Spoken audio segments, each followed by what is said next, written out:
भारती। सखी सहेली कार्यक्रम सुनने वाले सभी सखियों और सखाओं को मंदाकिनी जोशी और नेहा अगरकर देसाई का नमस्कार। कैसी हो नेहा? मैं बिल्कुल ठीक हूँ। आपको मेरा नमस्कार मंदाकिनी जी। मुझे भी आपका नमस्कार मिल गया है और मेरी तरफ से भी बहुत सारा नमस्कार आप स्वीकार करें। जी बहुत बहुत धन्यवाद आपका। और बताइए कैसी हैं आप? पिछले दिनों काफी त्योहार मना के लौट रही हैं, है ना? कैसा रहा बसंत पंचमी का त्योहार आपके लिए? बहुत अच्छा रहा। बसंत पंचमी का त्योहार भी अच्छा रहा और अभी भी कहीं ना कहीं मैं उसी मूड में हूँ, उसके हूँ। आप मुझे देख सकती होंगे, मैंने पीले वस्त्र पहने हैं। मैं आपको देख रही हूँ, आपके पीले वस्त्रों को भी देख रही हूँ और आपकी सुनहरी आभा को भी देख रही हूँ जो आपके चेहरे में आई हुई है। धन्यवाद धन्यवाद। बसंत ही लग रही हो और तो अच्छा भी लग रहा है आपको देखकर। जी क्या बात है, आपने तारीफ की उसके लिए बहुत बहुत शुक्रिया। तो आज ये हाथ में आप सिक्का लेकर क्यों बैठी है? आज हम ऐसी ही कुछ बातें करने वाली है मंदाकिनी जी। मैं आपको और हमारे श्रोताओं को बताना चाहती हूँ सिक्के के दो पहलुओं के बारे में। तो अब हमारे श्रोता तो देख नहीं पाएंगे मगर आप देख सकती हैं कि मेरे हाथ में सिक्का है और इसके दोनों तरफ दो पहलू है, एक चित है एक पट है। यानी आप हेड और टेल करने वाली हैं, सिक्का उछालेंगी अभी और देखेंगे कि किसका चित और किसका पट आया है ना? जी बिल्कुल वैसा ही, और इसी बारे में हम आज चर्चा भी करने वाले हैं। इसी के साथ आज हम सखी विशेष में बात करेंगे दीपिका कुमारी जो कि तीरंदाज हैं उनके बारे में।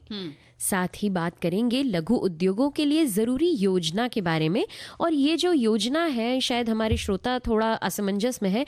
योजना यानी जो हम अपनी घर पे तैयारी करते हैं उन योजना की हम बात कर रहे हैं कि अगर हम कोई बिजनेस स्टार्ट करना है, हाँ कोई छोटा सा बिजनेस, हाँ उद्योग धंधे की जिसे हम घर से कर रहे हैं या ऐसे कुछ, तो उसके लिए हमें अपनी क्या योजना बनानी चाहिए, किस तरह प्लानिंग स्ट्रेटेजी जिसे कहते हैं वो किस तरह। और उन्हें ये भी बताना होगा या श्रोता लिख भी सकते हैं अपने अनुभव अगर कोई जुड़ा हुआ है लघु कुटीर उद्योग धंधों से, कि क्या उन्होंने कोई लोन लिया या उसके लिए पैसे की व्यवस्था कैसे की या घर पर किस तरह से कुटीर उद्योग को शुरू किया, छोटे छोटे स्तर पर उन्होंने अपना उद्योग शुरू किया और अब जाकर वो बहुत बड़े व्यवसाय में तब्दील हो गया है। तो ये बात भी वो साझा कर सकते हैं। बिल्कुल, हमारे श्रोता अपना अनुभव भी बता सकते हैं और अगर वो किसी इस तरह की कोई प्लानिंग उनके दिमाग में है या किस तरह उन्होंने प्लानिंग की है वो बता सकते हैं।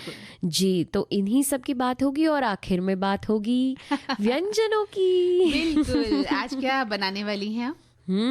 आज हम तिल और गुड़ के व्यंजन बताएंगे। क्योंकि ठंडी का समय अभी भी चल ही रहा है, ठंड है, तो तिल और गुड़ दोनों ही हमारे तासीर को गर्म करते हैं। जी बिल्कुल। तो तिल और गुड़ की पापड़ी है, तिल और गुड़ के लड्डू हैं जी, और बहुत सारी रोटी है, बर्फी है। तो हमारे श्रोता लिखें, हम उन्हें सेगमेंट देते हैं कि वो अपनी लेखनी से हम तक अपने जो विचार हैं कैसे पहुंचाते हैं, कि तिल और गुड़ से वो क्या क्या रेसिपीज बनाते हैं और वो हमारे स्वास्थ्य के लिए किस तरह से फायदेमंद है। जी। तो हमें इंतजार रहेगा उनके गुड़ और पापड़ की रेसिपीज का। तो फिलहाल एक गीत सुन लिया जाए या पहले बातचीत करेंगे सिक्के पर? क्यों ना ये सिक्का जो है, पैसों की बात है कि सिक्का है, ये एक ऐसी चीज है कि जो हर किसी को आकर्षित करती है। तो इसी को लेकर हम कहना चाहेंगे कि हमने कई बार लोगों को ये कहते हुए सुना है कि हर सिक्के के दो पहलू होते हैं। जीवन के किसी न किसी पड़ाव पर आकर मंदाकिनी जी हमें भी इसका अनुभव हो ही जाता है ना? हर परिस्थिति में एक सकारात्मक पहलू होता है तो एक नकारात्मक।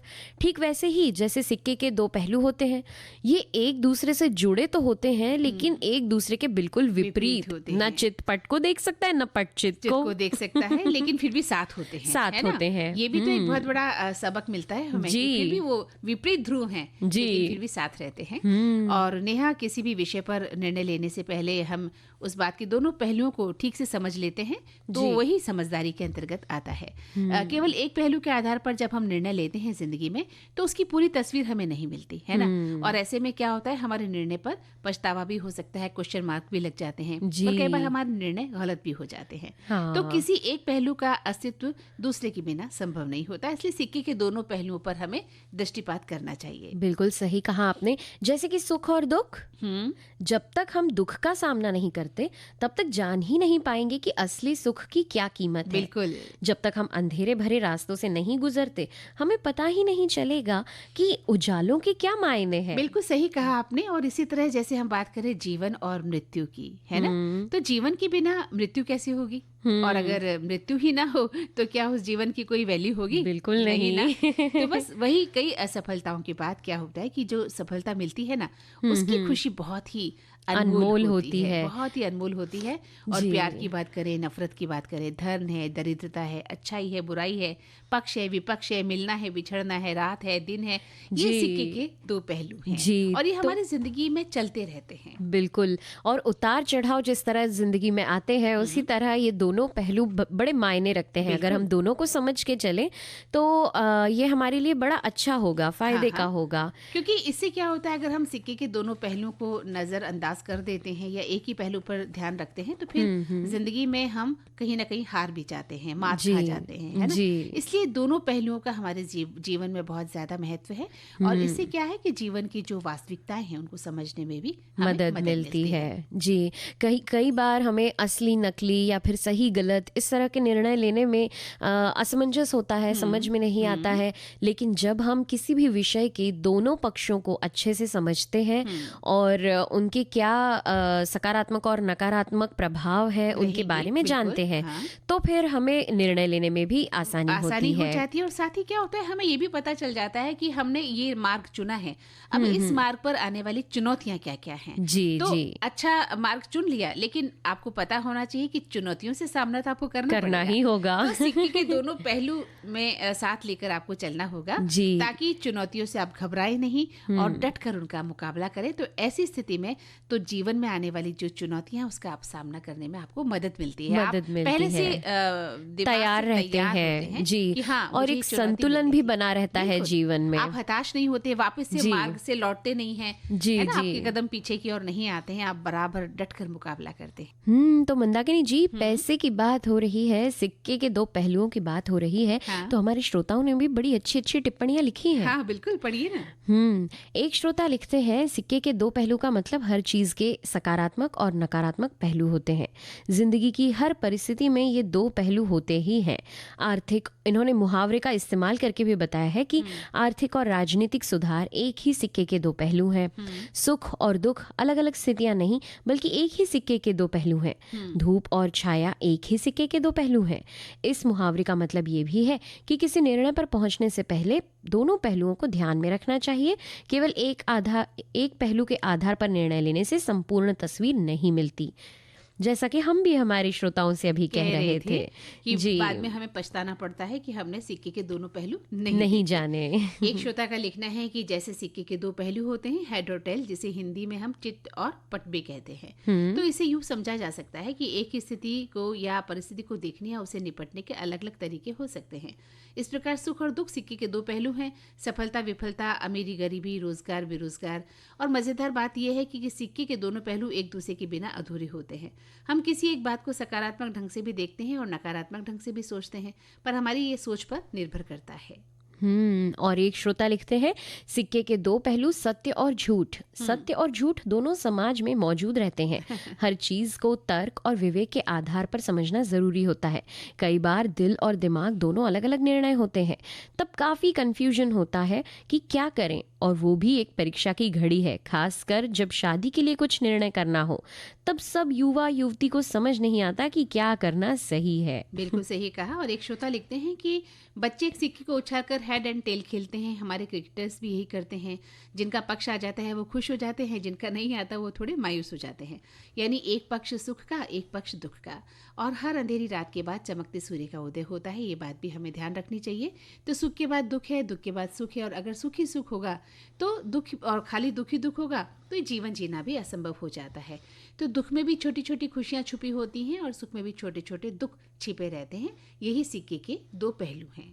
एक श्रोता लिखते हैं, कभी कभी जल्दबाजी में कोई निर्णय दे देते हैं जो गलत होते हैं। बाद में जब कोई टोक देता है तब हमें अपनी गलती का एहसास होता है। हर सिक्के के दो पहलू हैं और हमने तत्काल फैसला दे दिया जो गलत हो गया। इस तरह जीवन जीने में हमारे हर काम करने के पहले उसके लाभ हानि के बारे में अनुमान करना जरूरी है। इसमें भी वही सिक्के के दो पहलू वाली बात लागू होती है। ऐसा ही कोई रिश्ता करने में, शादी विवाह में भी दूसरे पक्ष की स्थिति को समझना जरूरी है। भविष्य की चिंता को ध्यान में रखते हुए फैसला करना चाहिए, क्योंकि सिक्के के दो पहलू हैं। हमने जो देखा वो सच नहीं था, उसका दूसरा पहलू नहीं सोचा कि जब लड़का कुछ नशा करता है तो वो हमारी बेटी को कैसे सुखी रख पाएगा। हम उनकी चकाचौंध भूल कर रिश्ता कर बैठे। हमारे एक श्रोता वहीं लिखते हैं कि भाई सिक्का है, फिर उसके पहलू का तो दो होना स्वाभाविक भी है, तभी तो चिट और पट की सत्यता युक्त अवधारणा है। देखे तो समाज में फिर ऐसे लोग भी हैं जो इस सिक्के के दो पहलू, चित और पट सरीखे जीवन के दो पहलुओं में किसी भी पहलू को किसी को भी नहीं देना चाहते और हमेशा अपने ही चित और पट में रहना चाहते हैं। माहिर भी होते हैं। मानव विविधता में एकता ही अपनी सामाजिक अवधारणा है, किंतु ऐसे ही विविध रंगों से भरे समाज में इनसे सकारात्मकता की उम्मीद न के बराबर की जा सकती है। यानी इनका कहना है कि कुछ लोग जो है चित भी खुद रखना चाहते हैं और पट भी खुद रखना चाहते हैं। तो ऐसे लोगों से हम सकारात्मकता की उम्मीद नहीं कर सकते। लेकिन भाई हम तो चित और पट दोनों देखते हैं। तो सखी सहेली कार्यक्रम आप सुन रहे हैं विविध भारती से। और जैसे कि हमने आपको बताया कि आप अभी जो अगला हमारा विषय है वो है सखी विशेष, यानी कि दीपिका कुमारी जी पे। तो इस पर अब हम बातचीत करने वाले हैं। दीपिका कुमारी भारत की एक प्रतिभाशाली तीरंदाज है जिन्होंने अंतर्राष्ट्रीय स्तर पर भी अपनी प्रतिभा का प्रदर्शन किया है। उनकी कहानी भारत के हर एक व्यक्ति के लिए प्रेरणा है। उन्हें भारतीय तीरंदाजी की शान कहना कोई अतिशयोक्ति नहीं होगी। बिल्कुल सही कहा नेहा आपने। दीपिका की बात हम कर रहे हैं तो इनका जन्म 13 जून 1994 को झारखंड के रांची में हुआ था और इनके पिता शिव नारायण महतो एक ऑटो चालक और मां गीता महतो एक मेडिकल कॉलेज में नर्स थी। और दीपिका को तीरंदाजी का शौक बचपन से ही था, तो उन्होंने तीरंदाजी सीखना शुरू किया। जी, और मंदाकिनी जी, दीपिका ने अपने पिता के साथ तीरंदाजी का अभ्यास शुरू किया था। उनकी प्रतिभा को देखते हुए पिता ने बेटी को प्रशिक्षण दिलाने का फैसला लिया और झारखंड की एक अकादमी में दाखिला लेने के बाद दीपिका ने प्रशिक्षकों के मार्गदर्शन में तीरंदाजी का अभ्यास किया। बिल्कुल, तो कहते हैं कि अभ्यास का जो फल है वो कभी बेकार नहीं जाता है। आप मेहनत करते हैं तो मेहनत का फल हमेशा मिलता है। जी। दीपिका कुमारी ने भी कई अंतर्राष्ट्रीय प्रतियोगिताओं में भाग लिया और कई पदक उन्होंने जीते अथक मेहनत के बाद। और उनकी उपलब्धियों की अगर हम बात करें ना तो 2010 में उन्होंने एशियाई खेलों में स्वर्ण पदक जीता और 2012 की बात करें तो उन्होंने लंदन ओलंपिक में भाग लिया और 2013 में उन्होंने विश्व तीरंदाजी चैंपियनशिप में भी रजत पदक जीता। जी, और 2016 में उन्होंने रियो ओलंपिक में भाग लिया। इसके अलावा उन्हें अपनी इस तीरंदाजी की प्रतिभा के लिए कई पुरस्कार और सम्मान भी मिले। साल 2012 में उन्हें अर्जुन पुरस्कार से सम्मानित किया गया। इसी प्रकार दीपिका कुमारी एक प्रतिभाशाली तीरंदाज है जिन्होंने भारत के अंतर्राष्ट्रीय स्तर पर गौरवान्वित किया है। बिल्कुल सही कहा आपने। और कोई व्यक्ति अगर अपना कोई छोटा मोटा बिजनेस कहते हैं कि जैसे खोलता है, इसी प्रकार एक खिलाड़ी जब अपना खेल खेलता है और अथक मेहनत करता है तो उसका फल उसे अवश्य मिलता है। और दीपिका कुमारी उन्हीं खिलाड़ियों में से एक रही हैं जिन्होंने तीरंदाजी का अभ्यास किया। घंटों अभ्यास के बावजूद वो अंतर्राष्ट्रीय स्तर पर अपना स्थान बना पाई। जी, इसी को लेकर हमारे एक श्रोता ने लिखा है कि दीपिका कुमारी भारत ने पेरिस 2021 में तीरंदाजी के विश्व कप स्टेज 3 टूर्नामेंट में 3 स्वर्ण पदक जीते। इस प्रकार उन्होंने 13वां ट्रिपल गोल्ड दर्ज किया और हुंडई तीरंदाजी विश्व कप के 15 साल के इतिहास में ये उपलब्धि हासिल करने वाली 11वीं तीरंदाज बन गई। एक श्रोता लिखते हैं कि एक भारतीय पेशेवर तीरंदाज हैं दीपिका कुमारी। उन्होंने 2010 के राष्ट्रमंडल खेलों में महिलाओं की व्यक्तिगत स्पर्धा में स्वर्ण पदक जीता। उन्होंने डोला बनर्जी और बोम्बाइला देवी के साथ महिला टीम स्पर्धा में भी स्वर्ण पदक जीता था। और उन्होंने विश्व कप के 3 चरणों में से 2 में व्यक्तिगत स्वर्ण पदक जीता, एक ग्वाटेमाला में और दूसरा पेरिस में। और इस प्रक्रिया में उन्होंने 9 साल बाद नंबर 1 रैंकिंग भी हासिल की। पेरिस विश्व कप में एक दीपिका ने तीरंदाजी विश्व कप जीता और व्यक्तिगत स्वर्ण पदक भी जीता।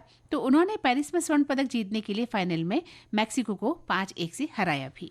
जी, तो इनकी कहानी हमें ये प्रेरणा देती है कि जिस चीज़ को हम बिल्कुल मेहनत से करते हैं, दिल से चाहते हैं और पूरी लगन से करते हैं, उसमें हम सफलता ज़रूर हासिल करते हैं। बिल्कुल सही कहा आपने। और जब बात खेल की आती है तो घंटों घंटों मेहनत करते हैं हमारे खिलाड़ी, घंटों अथक मेहनत करते हैं, तब जाकर वो किसी स्तर पर पहुंच पाते हैं। हमें देखने पर से तो लगता है नेहा कि अरे वाह कितने लकी है ना, इन्हें गोल्ड मेडल मिल गया है, सिल्वर मेडल मिल गया है, ब्रॉन्ज मेडल मिल गया है, लेकिन उसके पीछे का जो इतिहास है, पीछे की जो मेहनत है, उससे हम नावाकिफ होते हैं। अगर हम उस मेहनत से वाकिफ हो जाएं तो यकीनन हमारे देश का हर बच्चा, चाहे वो स्पोर्ट्स हो, चाहे आर्ट हो या कोई भी कैटेगरी हो, उसमें अपना स्थान जरूर बनाएगा। जी हाँ, तो नेहा, हमारा अगला जो सेगमेंट होगा वो लघु उद्योगों पर बात करने के लिए होगा कि जो हमारे श्रोता घर में कुटीर उद्योग शुरू करते हैं, लघु उद्योग, उनके बारे में वो अपने विचार हमें लिखें। हमें उनके विचारों का इंतजार है। और बात हमने कही थी तिल और गुड़ की, तो तिल और गुड़ पर हमारे श्रोता हमें लिखना शुरू कर चुके हैं और हम उम्मीद करते हैं कि लोग अलग अलग तरीके से गुड़ और तिल के व्यंजन बनाते होंगे, तो हमें भी इस बात से रूबरू जरूर करवाएं कि किस तरह से आप। कई टिप्पणियां तो हमारी आने भी लगी हैं। हाँ बिल्कुल, कई टिप्पणियां आ गई हैं और आने वाली हैं, अभी श्रोता लिख रहे हैं। स्वागत तो आपका भी है नेहा इस कार्यक्रम में।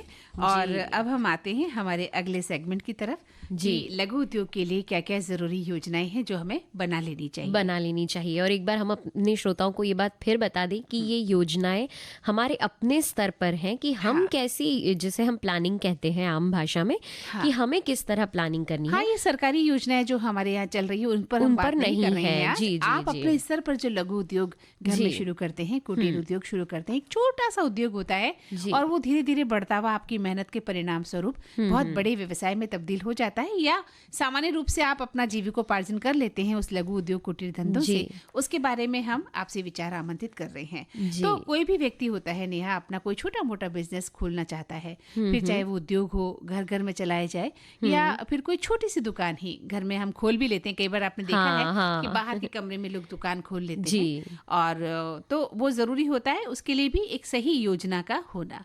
और इस योजना के कई चरण हो सकते हैं जिनकी हम बात कर रहे हैं। जी, इसकी शुरुआत जो होनी चाहिए वो होनी चाहिए कि व्यवसाय की पहचान।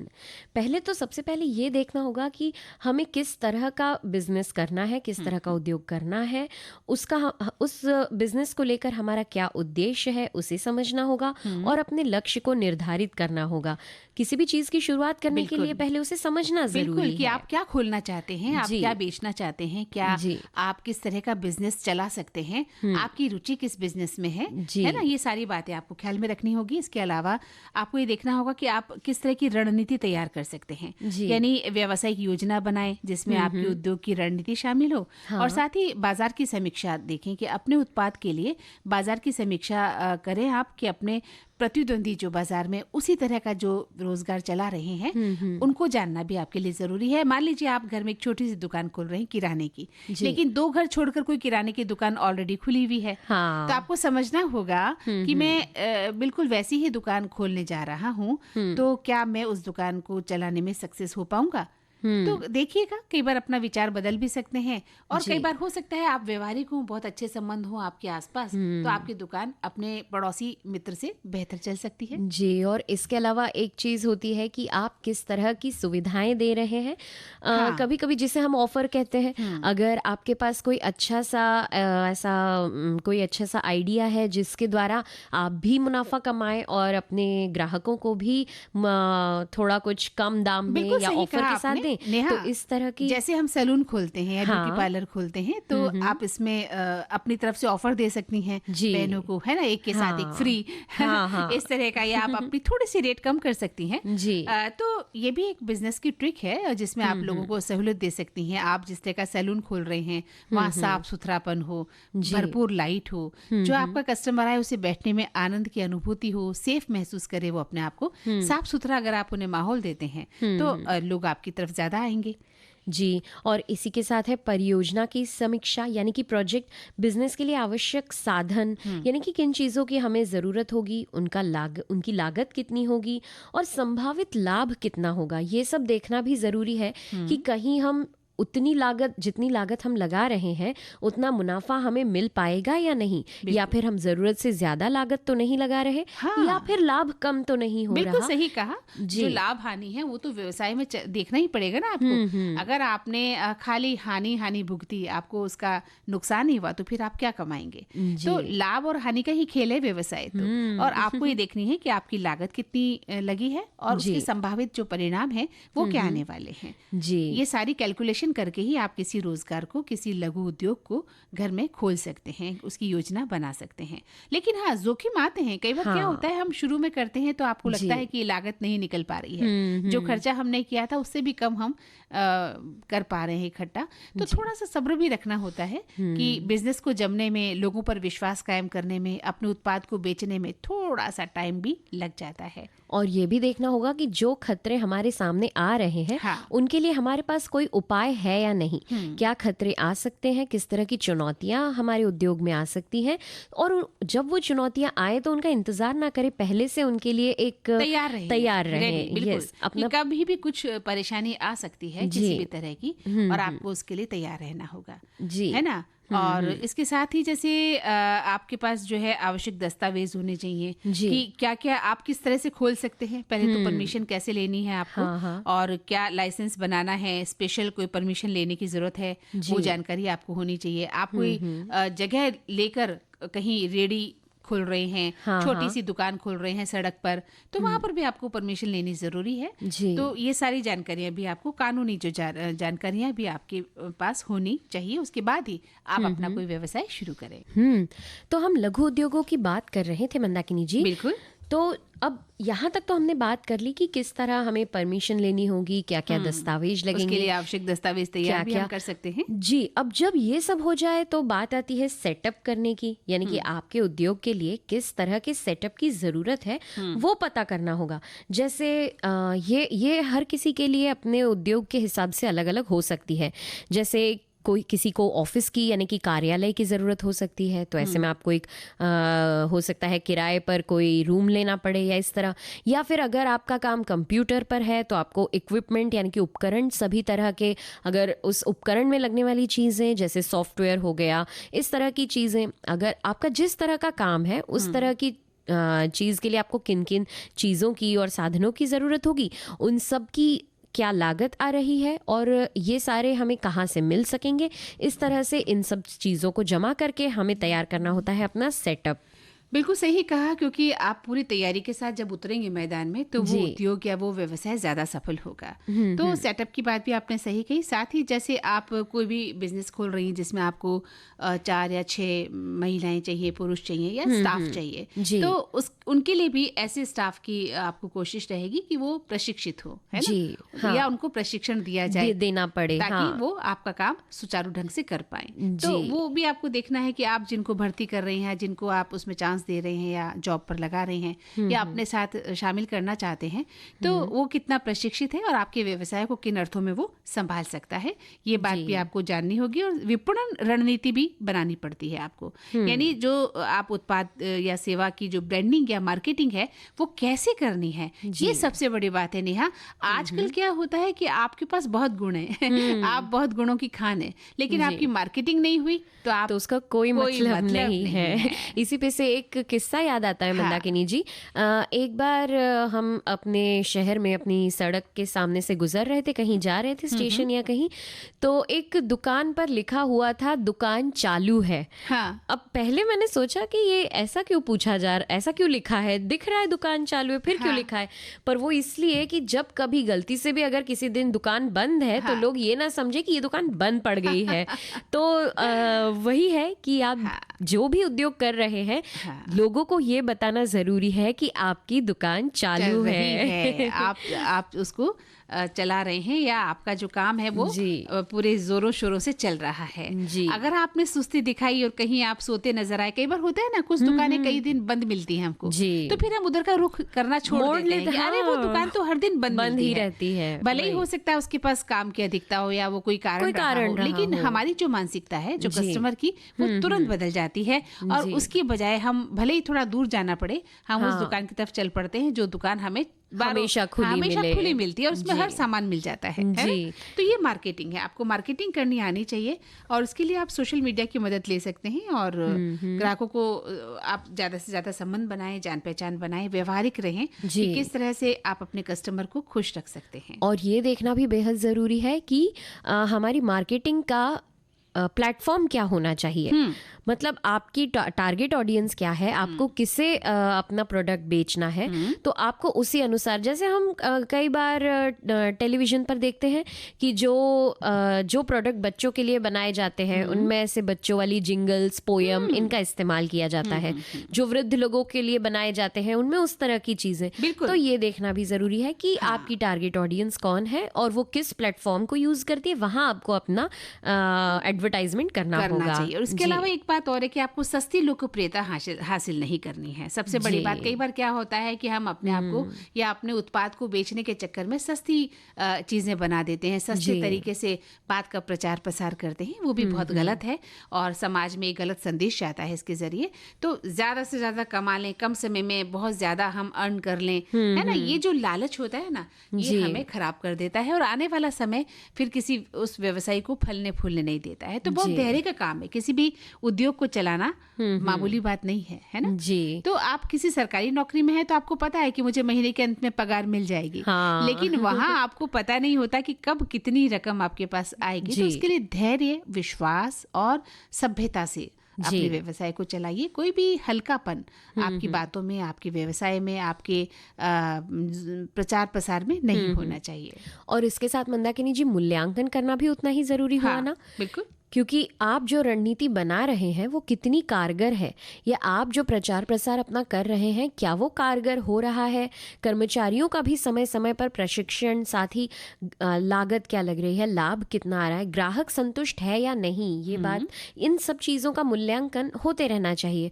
और हमें लगता है कि ग्राहकों से फीडबैक अगर हम लें तो ये हमारे लिए और मददगार रहेगा कि क्या उन्हें हमारा प्रोडक्ट पसंद आ रहा है, या हमारी सर्विसेज, अगर आप कोई सेवा देते हैं तो वो सेवाएं उन्हें पसंद आ रही हैं या नहीं आ रही। दूसरा ये भी है कि वैसे पता चल जाएगा, क्योंकि जिस तरह से लोग आपके पास आएंगे तो आप समझ जाएंगे कि हमारी सेवा से हमारा जो कस्टमर है वो संतुष्ट है। लेकिन फिर भी आपको इस बात का ध्यान रखना होगा कि आप जिस तरह की सेवाएं दे रहे हैं, आपका जो व्यवसाय है, आप जिस माल को बेच रहे हैं, क्या वो सही है, शुद्ध है, कहीं आप मिलावट का माल तो नहीं बेच रहे हैं, क्योंकि एक बार ग्राहक आपसे ठगा जाएगा तो दूसरी बार वो आपकी दुकान पर कदम भी नहीं रखेगा। बिल्कुल, है ना। तो इस बात का भी आपको ध्यान रखना है कि आप उसमें सच्चाई से पेश आए। इसी के साथ विजिटिंग कार्ड तैयार करें। आजकल एक काफ़ी ये प्रचलन में है कि अगर आप अपना एक विजिटिंग कार्ड तैयार करते हैं तो आप बहुत लोगों तक अपना नंबर और अपनी सेवाओं का एक छोटा सा लिखा हुआ फॉर्मेट लोगों को भेज सकते हैं,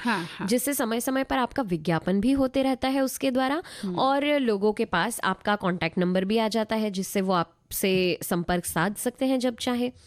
इसी के साथ आपको सुधार की रणनीति भी अपनानी चाहिए। मान लीजिए आपको कोई फीडबैक ऐसा मिलता है कि हमें इस चीज़ में ये पसंद नहीं आया पर ये आया, तो उस फीडबैक को लेकर आप अपनी रणनीति और अपने प्रोडक्ट के लिए या अपनी सेवाओं में और सुधार भी ला सकते हैं। बिल्कुल सही कहा। और देखिए, हमारे श्रोता भी लिख रहे हैं कि लघु उद्योग के लिए कई योजनाएं हैं। उन्होंने कुछ सरकारी योजनाओं के बारे में जिक्र किया है, लेकिन हमने आपसे पहले ही कहा था कि यहाँ हम उन योजनाओं की बात कर रहे हैं जो आपके अपने द्वारा तय की गई हैं कि आप किस तरह से किसी कुटीर उद्योग को, सूक्ष्म उद्योग को, लघु उद्योग को शुरू कर रहे हैं, उसके बारे में आप बताएं।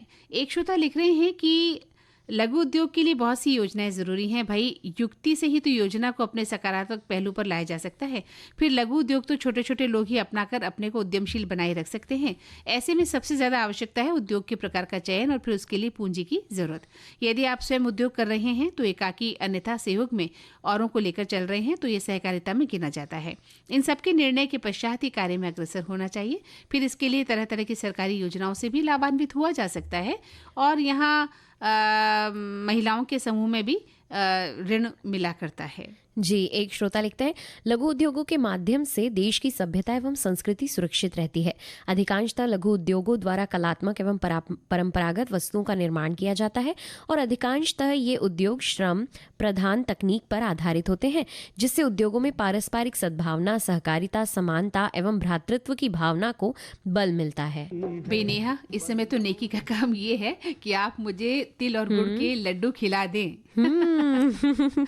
सही बात कही आपने। देखिए, कार्यक्रम के शुरू में आपने कह दिया था कि तिल और गुड़ के लड्डू या रेसिपी हम बनाएंगे, और अब देखिए कार्यक्रम के आखिरी सोपान तक हम आ गए हैं, तो अब तो इच्छा होगी ना तिल और गुड़ के व्यंजनों को खाने की। सही कहा आपने, और हमारे श्रोताओं ने लिख के भेजी भी है बहुत अच्छी रेसिपी। जरा देखो।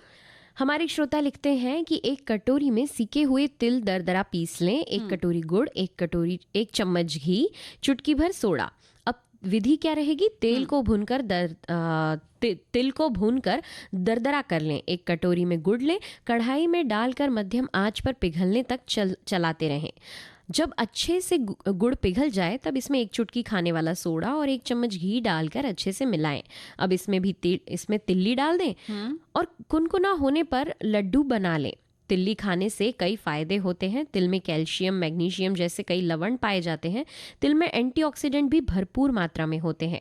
तिल खाने से हड्डियां मजबूत होती हैं, पाचन बेहतर होता है और ब्लड शुगर कंट्रोल में रहता है, इसलिए इसे जरूर खाना चाहिए। बिल्कुल। हमारे एक श्रोता लिखते हैं कि तिल को कढ़ाई में सूखा भूनकर ठंडा होने पर मिक्सी में दरदरा पीस लें। फिर कढ़ाई में तेल के बराबर का अपने हिसाब से ज्यादा या कम करके गुड़ लेकर उसे कढ़ाई में देसी घी गर्म करके उसमें गुड़ डाल दें। जब गुड़ पिघल जाए तो उसमें पीछे तिल और मनपसंद मेवा जो कि थोड़ा सा कटा हुआ हो उसको डालकर मिक्स कर लें और गरम से ही एक थाली में घी लगाकर उसको फैला दें, जमा लें। मनपसंद शेप के टुकड़ों में काटकर किसी एयरटाइट डब्बे में भरकर आप इसे रख सकते हैं। एक श्रोता लिखते हैं, तिल और गुड़ के व्यंजन, भाई आजकल इस प्रकार के व्यंजनों का उपयोग मौसम के अनुकूल है और उनके गर्म तासीर से ठंड के मौसम में राहत मिलती है। इस दृष्टिकोण से हमारे यहाँ दिनचर्या ही नहीं अपितु रात्रि चर्चा के साथ ऋतुचर्या का भी विशेष और विशद महत्व है।